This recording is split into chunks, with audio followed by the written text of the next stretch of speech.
Grass lakes are some of my favorite lakes in the country to fish. One reason being, when you think of grass lakes, you almost always think of big fish. You think of Okeechobee, the California Delta, Guntersville, Chickamauga, places like that where big ones are known to live.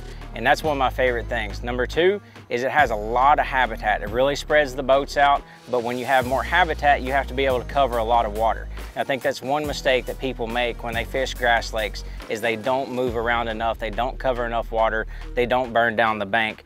So my number one setup for that is a vibrating jig. You know, I've had a lot of great success on this thing, whether it's in Okeechobee, fishing it around more scattered vegetation, fishing it out on drops on TVA lakes like Guntersville. And the number one line that I go to when I tie a vibrating jig on is 20-pound Sunline Sniper.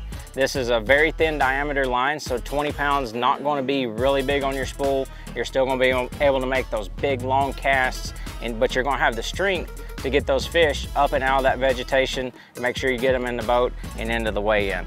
The second application that I've got is a swim jig. And this is what I reach for when it's super heavy cover, whether there's matted vegetation, reeds, or anything like that where you have to have a braided line. I go the FX2 braided line in 60-pound and deep green. So it's a very deep green braid. It holds its color very well. It's very round, very smooth, so it's quiet going through your guides, quiet going through the water, and it's just got the strength that's unbelievable. So this 60-pound is going to be a lot thinner than, say, some of the other 65-pound braids that are out there on the market. So when you're going to a grass lake, keep these two techniques, these two types of line in mind, and help you catch more bass.